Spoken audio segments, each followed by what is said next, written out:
Hey everybody, it's Seth Apter. I am here and I am so excited to be able to bring you my second collection with Sizzix. For those of you who don't know me, I am a mixed media artist from New York City. I like to travel the world and teach, and I love to design and share my elements that I make with all of you. My collections with Sizzix are all about letting you be the artist that you are. It's not about using my dies so someone looks at the piece and says, oh, I have that one. It's about you taking your own creativity and making it your way. So what I'd love to do is just flip the switch and share the collection with you. It is a continuation of my first collection with a few twists. So if you liked what you had before, I think you're really going to love this. I'm going to take you through one by one. If you had the first collection, you know there was Word Wafers 1, so hopefully you were expecting this. Word Wafers 2 has a whopping 24 dies. You get 3 words, stories, memories, and dreams, and you get not only the words, but you get letters for every word, you get a background for each one, and you get 2 size frames that you can create when you nest the dies. I love these because they allow you to tell your own story. And the beauty of it is that you can use all those letters to make any other words other than these as well. So I always want you to think about how you can take what I design and make it your own. Let's look at the next one. This one is called Stretchers, and I love stretchers because I love a border. I love anything that we can put on the edges of things that we can use to connect things, and that you can take a pair of scissors and cut it up and make it your own. We'll take a look at some of the pieces.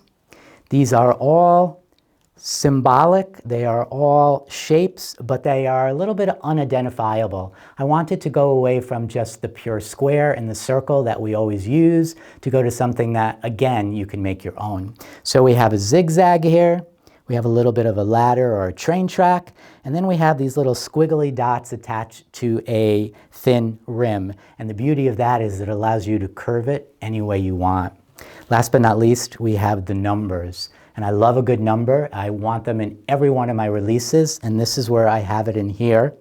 And the great thing about this, again, the variety and the variability, you can cut off the numbers and use those separately, and then you're left with that beautiful stretch of 3 lines that you can also use in the same or a future project.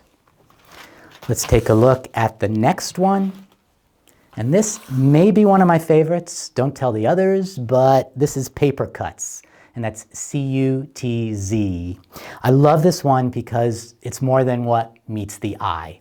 So you can use it exactly as the samples are shown here, where you are taking the exact size of the die and you're just cutting it, and you're using it with those beautiful gaps and holes that allow the backgrounds to show through.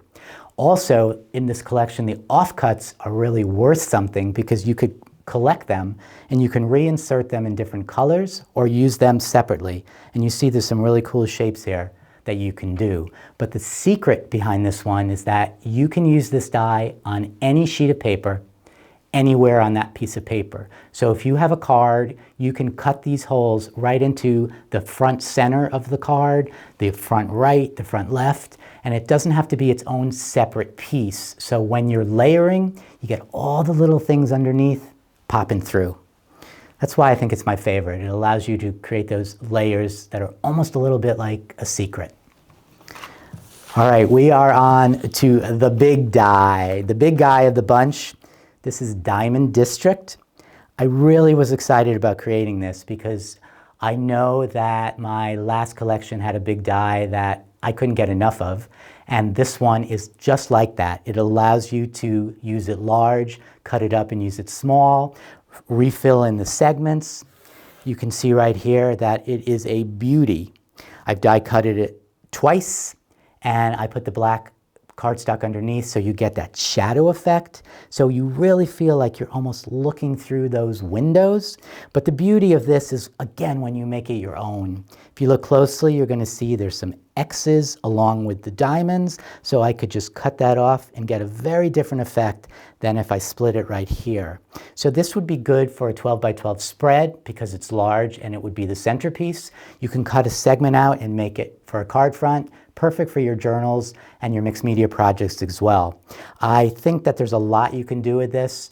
One of the aspects of my first collection that I love so much was that you could weave. You could weave things in and out of so many gaps, and this lends itself to that too. If you're industrial, think about this almost like a grate. I think you can take it in any way, and again, that's the focus of this collection, for you to make it your own. You don't have to be grungy like me. You can be anything you are, and I think these dies would work.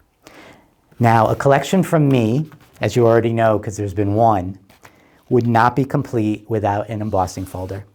And I love texture, so there's always going to be some kind of texture in my collection. This is called Grid Graph. As I mentioned earlier, I come from New York City, and a lot of my inspiration comes from the city and the streets of the city. So when you see something linear from me, which is often, think about it as the grid of the streets. And so if you look closely at this, and I'm going to show you a finished art sample here, you can almost imagine that this is a bird's eye view of the streets of New York. And then these curves and these little spots, maybe they're the little people walking around. I think that it really speaks to who I am as an artist and my inspiration, but it doesn't have to be the streets of New York. Once again, you can use this and make it your own. And this is one of Sizzix embossing folders. So you know with Sizzix, the embossing folders are perfection, and you're going to get so much texture.